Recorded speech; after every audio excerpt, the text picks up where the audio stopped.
What if I told you that the numbers on your cholesterol report are not the real danger, and that one silent habit you repeat every day could be quietly hardening your arteries without you feeling a thing?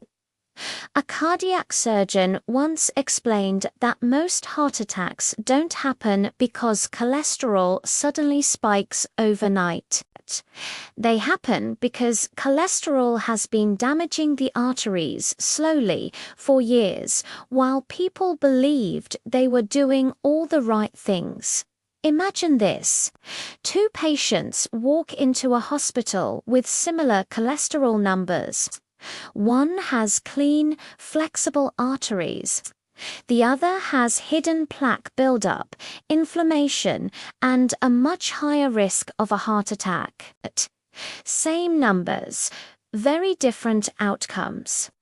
This is why focusing only on lowering cholesterol often misses the real problem. Cholesterol itself isn't evil. Your body actually needs it to make hormones, repair cells, and even protect your nerves.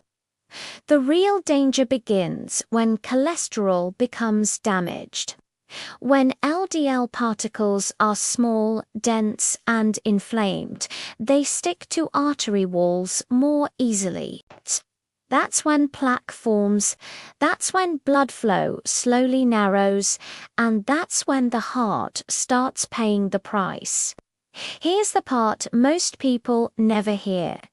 You don't clean cholesterol by starving yourself or cutting all fat. In fact, those strategies often backfire. When the body feels threatened, it shifts into survival mode. Stress hormones rise, inflammation increases, and cholesterol particles become more dangerous, not less. Cardiac surgeons see this pattern again and again. Patients who eat very little, skip meals, or rely heavily on processed low-fat foods often show worse arterial damage than people who eat balanced meals with real food. The issue isn't how little you eat, it's what signals you're sending to your body every single day. One of the strongest signals is blood sugar stability. When blood sugar spikes and crashes repeatedly, LDL particles become oxidized. Oxidized cholesterol is the type that damages artery walls. This is why sugary breakfasts, refined carbs, and constant snacking can quietly raise heart risk, even if total cholesterol numbers look acceptable. Another overlooked factor is chronic stress. Stress hormones like cortisol tell your liver to release more cholesterol into the bloodstream. This made sense thousands of years ago when stress meant danger and injury.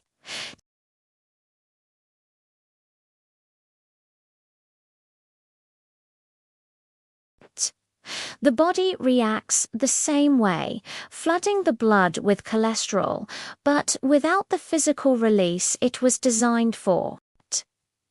Then there's inflammation. Inflammation acts like glue. When arteries are inflamed, cholesterol sticks more easily. This inflammation doesn't always come from obvious illness. It often comes from poor sleep, ultra-processed foods, excess alcohol, smoking, or even long periods of sitting. Cardiac surgeons don't just look at cholesterol, they look at inflammation markers because they predict heart events more accurately than cholesterol alone. Now, here's where things get hopeful. Surgeons and heart specialists often say that the body responds surprisingly fast when the right signals are restored. Not overnight, not magically, but over weeks and months, arteries can become calmer, blood markers can improve, and cholesterol particles can shift into safer forms. The first step isn't restriction, it's protection. Protecting blood vessels from damage. Protecting cholesterol from oxidation. Protecting the heart from constant stress signals. That begins with how you eat in the morning. Skipping breakfast or grabbing something sugary tells your body the day starts in chaos. A balanced breakfast with protein, fiber, and healthy fats stabilizes blood sugar and reduces cholesterol oxidation for hours afterwards. This single change alone has been shown to improve lipid profiles in many people. Next comes movement. Not intense exercise, but regular movement. Walking after meals helps clear fats from the bloodstream more efficiently. Surgeons often recommend this because it directly improves how the body processes cholesterol without stressing the heart. Sleep is another powerful lever. Poor sleep raises LDL, lowers protective HDL, and increases inflammation. Deep, consistent sleep gives the liver time to regulate cholesterol properly. Many patients see improvements simply by fixing sleep before changing anything else. And finally, food quality matters more than food quantity. Real foods rich in fiber, antioxidants, and omega fats help cholesterol do its job without damaging arteries. Highly processed foods do the opposite, even if calories are low. By now, you might be wondering, if these changes matter so much, how fast can the body actually respond, and what specific habits do heart surgeons consistently warn against because they sabotage cholesterol without people realizing it? That's where things get even more interesting. Because some healthy habits are quietly doing more harm than good. Here's the uncomfortable truth many cardiac surgeons quietly agree on. Some of the most common heart-healthy habits are the very things keeping cholesterol stuck in a dangerous pattern. One of the biggest is obsessing over cutting fat while ignoring sugar and refined carbohydrates.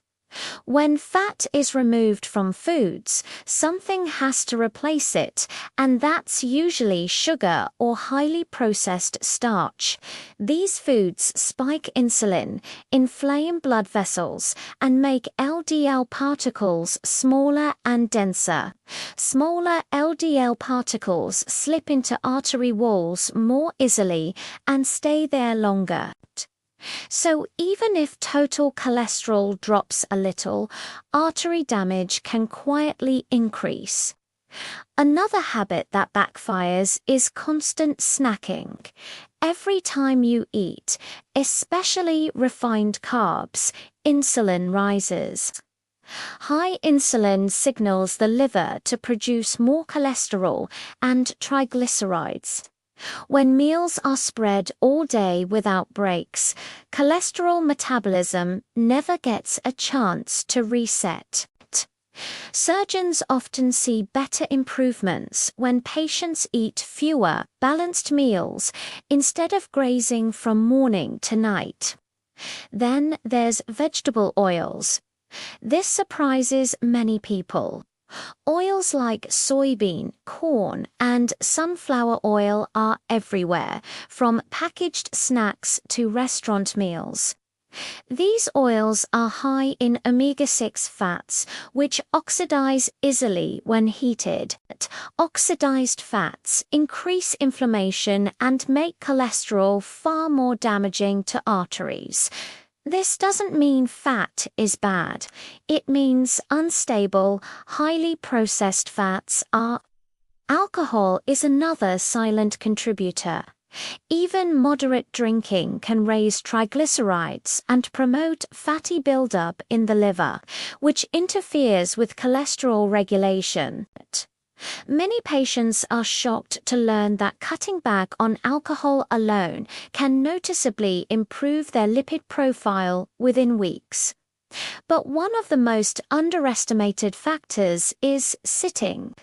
Long hours of sitting reduce an enzyme called lipoprotein lipase, which helps clear fats from the bloodstream. When this enzyme drops, cholesterol and triglycerides stay in the blood longer, increasing the chance of arterial damage.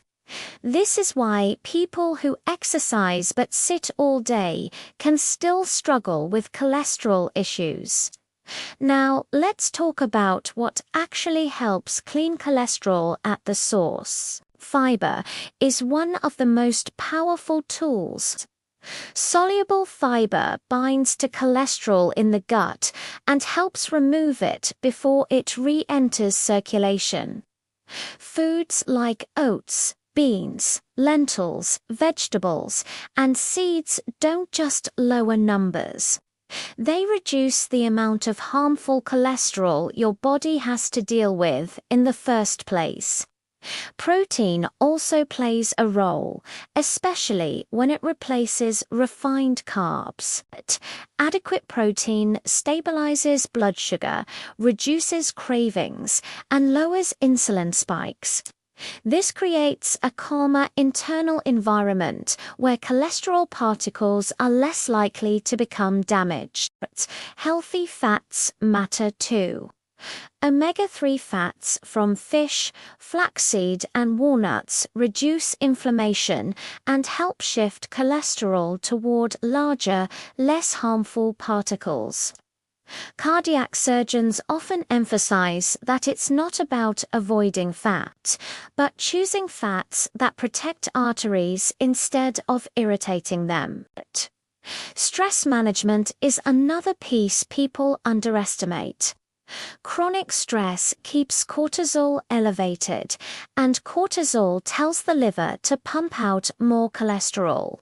Deep breathing, walking, sunlight exposure, and even short breaks during the day can lower stress hormones enough to make a measurable difference over time. What surprises many patients is how quickly these changes begin to work together. In the first few weeks, blood sugar stabilizes, inflammation markers start to fall, cholesterol particles become less reactive. By the second and third month, many people see meaningful improvements in lab results. Not because they forced cholesterol down, but because they removed the conditions that were damaging it. And this is the key distinction cardiac surgeons want people to understand. Cleaning cholesterol isn't about fighting your body. It's about creating an internal environment where cholesterol can exist without becoming dangerous. But there's still one major piece we haven't talked about yet. A factor so powerful that even with a good diet, movement, and sleep, ignoring it can stall progress completely. It's something almost everyone overlooks. Yet surgeons see its effects daily in operating rooms. The final piece cardiac surgeons warn about is the one almost nobody expects, yet they see its impact every single day inside blocked arteries, chronic inflammation driven by poor sleep and constant low-grade stress. You can eat well, you can walk daily, you can even lose weight. But if your sleep is broken and your nervous system stays stuck in alert mode, cholesterol still turns dangerous.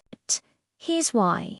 When you don't sleep deeply enough, your body raises cortisol and adrenaline to keep you functioning. These hormones don't just affect mood, they directly change how cholesterol behaves. Cortisol tells the liver to release more LDL into the bloodstream, while poor sleep reduces HDL, the cholesterol that helps clean excess fat from arteries. Over time, cholesterol particles become more unstable and more likely to oxidize. This is why cardiac surgeons often see heart disease in people who do everything right except rest. Night shift workers, chronic warriors, and people glued to screens late at night show the same cholesterol patterns again and again. Sleep isn't passive. It's when your arteries repair themselves. During deep sleep, the body releases growth hormone and activates enzymes that clear damaged fats from the blood. Miss this window consistently, and cholesterol remains inflamed, sticky, and dangerous. Then there's mental stress. When the brain perceives constant pressure work deadlines, financial worries, non-stop notifications, the body reacts as if it's under threat. Blood vessels tighten, inflammation rises. LDL particles are more likely to embed into artery walls. Over months and years, this becomes plaque. This is why surgeons often tell patients something unexpected after bypass surgery. Your stress matters as much as your diet. Now, here's the hopeful part. When sleep improves, cholesterol can shift dramatically in just weeks. People who start going to bed earlier, limit screens at night, and get morning sunlight often see triglycerides drop first, followed by better HDL levels. Inflammation markers fall. LDL particles become larger and less harmful. Breathing slowly before sleep, keeping the bedroom cool and dark, and having a consistent sleep schedule sound simple, but their impact on cholesterol is powerful. Movement also plays a special role here. Not intense workouts, but frequent, gentle movement throughout the day. Walking after meals helps clear fats from the blood. Standing breaks restore enzymes that process cholesterol. This is why surgeons encourage patients to move often, not just exercise occasionally. Over about 3 months, something important happens when these pieces come together. The liver becomes more efficient. Inflammation calms down. Cholesterol stops behaving like a weapon and starts behaving like a normal molecule again. This is what cleaning cholesterol really means in medical terms, not erasing it. Not fighting it, but removing the conditions that turn it harmful. Cardiac surgeons know this because they see the difference directly. Arteries from patients who manage stress, sleep well, and eat simply look less inflamed. Plaque is softer, more stable, and less likely to rupture, and that stability matters more than the number on your lab report. The real warning isn't your cholesterol is high. The real warning is your cholesterol is inflamed. Fix the inflammation, and cholesterol often follows. That's the message many surgeons wish more people understood before they end up on an operating table. So, here's the truth cardiac surgeons quietly agree on, but most people never hear until it's too late. Cholesterol itself isn't the enemy. Inflammation is inside operating rooms. Surgeons don't see cholesterol as a simple number on a lab report. They see what happens when cholesterol becomes damaged, oxidized, and trapped inside inflamed artery walls. That process doesn't happen overnight. It builds slowly, driven by what you eat every day, how often you move, how deeply you sleep, and how much stress your body carries without relief. The real warning from cardiac surgeons is this: you cannot outmedicate a lifestyle that keeps arteries inflamed. When you lower sugar and refined carbs, cholesterol particles become less sticky. When you eat real fats instead of processed oils, arteries become more resilient. When you walk daily and break up sitting enzymes that clear fat from the blood switch back on. When you sleep deeply and calm your nervous system, cholesterol stops acting like a threat. And when all of this happens together, something powerful occurs within about 3 months. Cholesterol doesn't disappear, but it changes its behavior. It becomes less inflammatory, less dangerous, and far less likely to clog arteries. This is what surgeons mean when they say clean your cholesterol, not a quick fix, not a miracle pill, but restoring the conditions your heart and blood vessels were designed to thrive in. The most important takeaway is this: heart disease is not just about what's in your blood.